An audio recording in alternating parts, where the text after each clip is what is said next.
이거를 하나님 앞에 가서 하셔야 돼요. 하나님 앞에 가서 내 원통한 것을 죄다 토로하시고, 또 그 뒤에 보시면 내 우한을 그의 앞에서 진술하는도다. 진술하다는 표현은 경찰서에 가시면 진술조서 쓰는 게 있습니다. 전문가들이, 경찰들이 진술조서를 씁니다. 가면은 어떤 그의 기준에 의해서 쓰냐 하면은 진술조서는 육하 원칙에 의해서 씁니다. 지금 저하고 상담하시는 분들이 마음을 토설하고 토로하고 자백하는 걸 잘 못하셔서 육하 원칙에 의거해서 한번 써보세요. 이렇게 저도 처음에 이걸 좀 써봤어요. 내 마음이 어떤지, 또 마음을 내 상태를 두고 사단을 결박하고 이러면 요 기준에 근거해서 하나님 앞에 이렇게 이야기를 하나씩 해보다가 보면은 대화하는 뼈대가 생깁니다. 안녕하세요. 영원한 빛의 등대지기 장명 전도사입니다.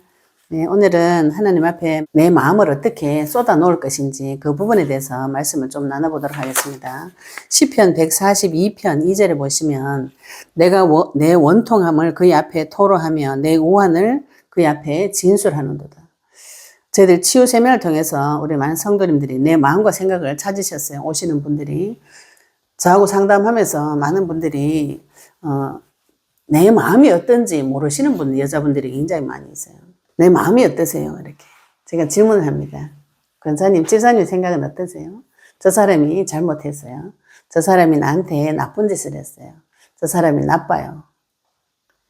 나쁜데 그분이 나에게 나쁜 짓을 할 때 내 마음이 어땠어요? 예, 대답을 못 하시고 가만히 계세요. 남편이 나에게 부당한 행동을 했을 때 내 마음이 어떠세요? 잘 모르겠습니다. 이런 상태에서 하나님을 만났어요. 그래서 하나님 앞에 가서 내 마음을 자백하라고 하니까 자백이 잘 안 되는 거예요. 이 자백이 잘 안 되면 나를 발견하기가 굉장히 어렵습니다.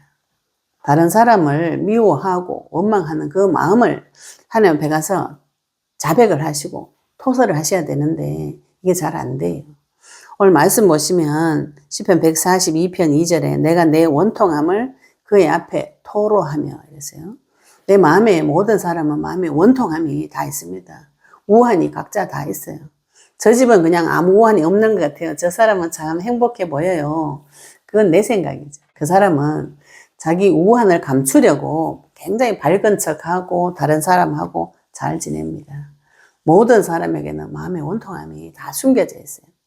왜냐하면 사단에게 엄청 두드려 맞고 살기 때문에 이런 게 없는 사람 없습니다. 그래서 토로는 뭐냐면은 마음에 있는 것을 죄다 드러내어서 말하는 것을 말해요. 우리가 입에 있는 것을 뱉어내는 것은 뭐죠? 그냥 퇴 이렇게 뱉어낸다 이렇게 표현하죠. 근데 뭐 음식 잘못 먹으면 토했다 이렇게 하면은 뭐라고 해요? 뱃속에 있는 것이 다 올라와가지고 밖으로 튀어나온 것을 토했다 이렇게 표현하죠. 내 마음속 깊은 곳에 있는 것을 죄다 드러내어가지고 말하는 것을 토로라고 합니다. 이거를 하나님 앞에 가서 하셔야 돼요. 하나님 앞에 가서 내 원통한 것을 죄다 토로하시고, 또 그 뒤에 보시면 내 우한을 그의 앞에서 진술하는도다. 진술하다는 표현은 경찰서에 가시면 진술조서 쓰는 게 있습니다. 전문가들이, 경찰들이 진술조서를 씁니다. 가면은 어떤 그의 기준에 의해서 쓰냐 하면은 진술조서는 육하 원칙에 의해서 씁니다. 지금 저하고 상담하시는 분들이 마음을 토설하고 토로하고 자백하는 걸 잘 못하셔서 육하 원칙에 의거해서 한번 써보세요. 이렇게 저도 처음에 이걸 좀 써봤어요. 내 마음이 어떤지, 또 마음을 내 상태를 두고 사단을 결박하고 이러면 요 기준에 근거해서 하나님 앞에 이렇게 이야기를 하나씩 해보다가 보면은 대화하는 뼈대가 생깁니다. 육하 원칙이 뭐냐면은 누가 언제 어디서 무엇을 어떻게 왜 이렇게 요 기준에 의해 가지고 하나님 앞에 천천히 자백을 해 보시든지 안 되면 손으로 써봐요. 이거를 누가요? 내가 요거는 정하셔야 됩니다. 저 사람이 이렇게 하면은 뒤에 건 할 필요가 없어요. 할 이유가 없습니다. 상대방의 원인을 찾는 것이 우리의 일이 아니에요. 내 속에서 나를 괴롭히는 그 존재를, 내 마음과 생각을 찾는 것이 진술하는 이유고 토로하는 이유입니다. 누가는 항상 나예요. 우리 남편이 반찬 투정을 많이 할 때 반찬 투정하는 것은 나쁘다고 안 좋다고 하는 것은 남편의 문제죠. 그죠? 근데 남편이 반찬 투정할 때 마음이 아픈 건 누가 아파요? 내가 아프죠. 그러면 이것은 누구의 문제입니까? 내 문제죠. 그죠? 화가 나는 것은 제 문제입니다. 나쁜 짓 하는 그 사람 문제는 남편의 문제, 타인의 문제는 하나님께서 손을 대어주세요. 그 사람에게도 하나님 계시기 때문에 반드시 손을 대어줄 때가 옵니다. 그런데 내가 그 사람의 행동을 보고 마음이 아프고 속이 상하고 원통하고 분이 나는 것은 나의 문제죠. 나의 문제를 찾아오셔야 돼요. 그래서 하나님 앞에 가서 이렇게 적어 보시면 됩니다. 시작을 내가요. 이렇게 하나님 내가요. 언제? 오늘 아침에요. 어디서? 밥을 차리는 식탁에서요. 무엇을? 밥상을 얻고 싶었어요. 남편이 반찬 투정을 했어요. 싸웠어요. 어떻게? 무엇을? 식탁에서 반찬을 엎고 싶었어요. 이렇게. 식탁에서 차려놓은 모든 반찬을 엎어버리고 싶었어요. 왜? 남편이 반찬 투정을 하는데. 왜요? 남편이 반찬 투정을 하는데 속이 너무 상했어요. 이렇게. 내가 왜 화나는지 이유에 대해서 적어요. 밥 하는데 얼마나 힘든지 아나. 감사한 줄 모르네. 힘든 거. 그 사람이 밥하고 반찬 차릴 때 얼마나 힘든지 모르나. 감사한 줄 모르고 위로할 줄 모르고. 그러니까 이건 니는 밥을 먹을 가치가 없다. 이렇게 화가 난 거. 화가 나가지고 니는 내 밥을 얻어먹을 가치가 없다. 옛날에 양철밥솥 같으면 진짜 엎어버리고 싶다. 다시는 남편 위해서 밥 안 차려주고 싶다. 왜요? 밥 하는데 너무 힘든데. 예. 한 번도 일을 해주고 감사하지 않았어. 제가 하나님 앞에 가서 이렇게 막 왜 그런지 얼마나 힘든지 알아요. 이렇게 막 하나님 앞에 막 토설을 하는데 하나님께서 제 마음을 이렇게 조명해 주시는데 초등학교 5학년 때 제가 집에서 밥하던 장면이 이렇게 생각이 났어요. 하나님께서 생각나게 해주셨죠. 초등학교 5학년 때는 제가 굉장히 어릴 때는 아궁이에 불 떼서 밥했어요. 불 떼서 밥하다가 연탄으로 밥하다가 이제 난로라는 것이 골로라는 것이 나왔어요. 석유골로.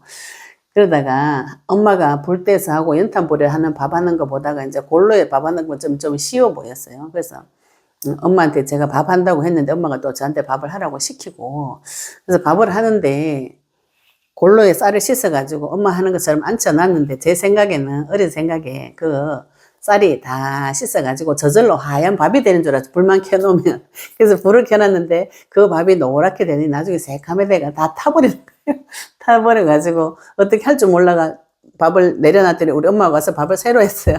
그 다음 날에도 엄마가 또 밥하라 그래가지고 제가 또 쌀을 씻어가 밥을 했는데 밥을 또 가만히 지켜봤어요. 저게 언제 이제 하얗게 되나 이렇게 생쌀이 하얀 밥이 되는가 이렇게 지켜보고 있는데 밥이 겉면이 노래지는 거예요. 우리 언니가 그때 바로 옆에 학교에서 일하고 있었기 때문에 언니한테 막 달래가 언니 밥이 안 하얘지고 노래졌다. 우리 언니가 막 급하게 오더니 이제 그 불을 끄는 거예요. 불을 끄고 저한테 이제 설명해 준 거예요. 쌀이 부글부글 끓으면은 중간 불을 낮췄다가 낮은 불을 낮춰가 밥을 뜸을 들여야 밥이 된다고, 하얀 쌀밥이 된다고 쌀을 그렇게 설명을 해 주는 거예요. 그래서 제가 그때 그걸 배웠는데 그때 그 장면이 그때부터 이제 하나님께서 쭉 생각나게 하시면서 제가 그때부터 엄마가 이제 제가 밥을 하니까 그때부터 밥도 하고 반찬도 하고 집안일을 다 시키셨어요.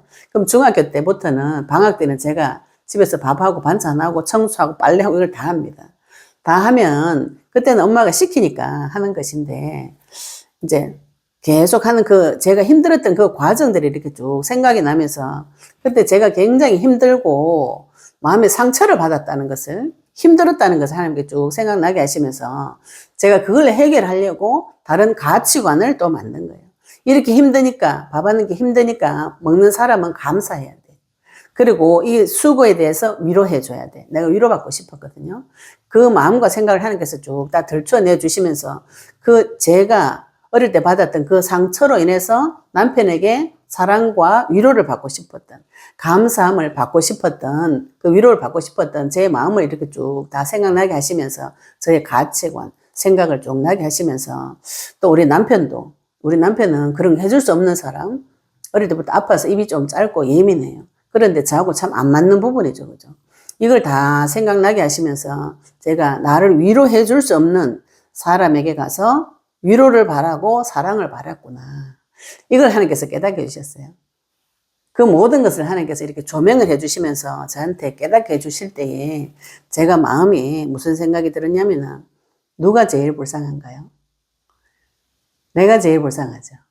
어린애가 밥 한다고 고사리 손으로 밥을 하고 또 부모님한테 뭐 좀 그건 해줬겠지만 부모 형제들한테 인정 못 받고 사랑 못 받았다는 그 느낌, 고생했다는 그 느낌, 그것에 대해서 평상시에 늘 남편에게 인정받고 그 마음을 위로받고 싶었던 그 마음을 이렇게 하나님께서 덜추어내 주시는데 누가 제일 불쌍한가요? 제가 제일 불쌍하죠. 제가 다 큰 아이가 다 큰 어른이 돼서 저희 어른 그 모습을 볼 때 너무 불쌍하죠. 그죠? 불쌍한 아이인데 우리는 뭐 하냐면 그 아이를 판단하고 정죄합니다. 네가 반찬을 못하니까 남편 반찬 투정하지. 이렇게 판단하고 정죄해버리는데 그 속에는 깊은 상처로 말미암아서 말할 수 없는 고통을 겪고 있는, 원통함을 겪고 있는 것이죠. 이걸 하나님께서 다 들춰내가지고 내가 너무나 불쌍한 아이구나. 그래서 하나님께서 그 마음을 다 위로해 주시고 제가 저 스스로 위로하죠. 은명이 잘했다. 수고했다. 잘했어요. 제 마음이 힘들고 어려웠던 것을 하나님께서 제 마음의 위로를 계속 해주시는 거죠. 왜 어떻게 위로를 받을 수 있는가 하면은 그 어릴 때부터 오는 상처로 인해서 남편과의 관계를 이간질시키는 그 놈이 주범이 있다는 것이에요. 사탄이 어릴 때 그 사건을 통해서 내 마음을 찌르고 가치관을 형성시켜서 남편에게 사랑과 위로받는다는 느낌을 받지 못하게 해서 미워하고 싫어하게 했다는 것을 그 모든 전략을 하나님께서 다 밝혀주셨어요. 그 모든 것들이 이해가 되어지고 하나님께서 내 마음에 위로해 주셨어요. 다시는 그런 학대받는 일이 벌어지지 않겠다. 좋으신 아버지, 천지를 지으신 창조하신 나의 아버지, 그분이 나의 아버지가 되어주셔서 내 아버지 되어주시려고 하늘 영광을 버리고 이 땅에 내려오셔서 살을 찢고 죽기까지 하시고 내 속에 나와 함께 계시려고 하나님께서 치르신 그 대가, 죽음, 생명, 피, 그것이 제 마음속에 이렇게 다가오면서 하나님만이 나를 회복시키고 소생시킬 수가 있구나. 내 마음을 치료해주고 소생시켜 줄 수 있구나. 그것이 깨달아지면서 사단이 완전히 박살난 거죠. 사단의 모든 전략이 드러나고 제 상한 마음이 드러나서 하나님 앞에 다 드러내서 고백할 때, 자백할 때 하나님 나의 위로하신가, 하나님의 그 사랑이 느껴지면서 그것들이 실제로 해결이 되어졌습니다. 남편이 반찬을 투정을 하든지 안 하든지 상관없게 되었어요. 그래서 제 마음이 많이 건강해지고 나니까 지혜도 오는 것이죠. 반찬 잘 남편 입에 맞춰서 못했던 거. 저는 형제가 많았기 때문에 우리 다 잘 먹어요. 친정 식구들은. 밥 다 잘 먹으니까 반찬을 둘이 살면서 한 소씩 해가지고 남편한테 밥과 국을 한 달 동안 똑같은 거 주고 이렇게 했어요. 네, 한 지혜 없었던 하나님께서 이거를 다 깨닫게 하시면서 반찬하는 지혜도 주고 남편도 입을 잡고 있던 그 마귀가 흑암이 꺾어지고 나니까 반찬 투정을 그때부터 안 해요. 왜 안 하는가요? 반찬 투정해도 제가 상처를 받지 않습니다. 사단이 남편을 사용할 이유가 없어지는 것이죠. 이렇게 하나님 앞에 가서 내 자신을 이렇게 진술해 보시면 하나님 앞에 모든 것을 설명을 해 보시면 하나님께서 내 마음을 조명해 주십니다.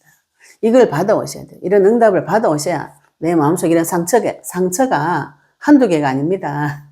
이런 많은 것들이 하늘 별같이 바닷가에 모래같이 많은 내 마음과 생각들이 내 속에 들어가 있어요.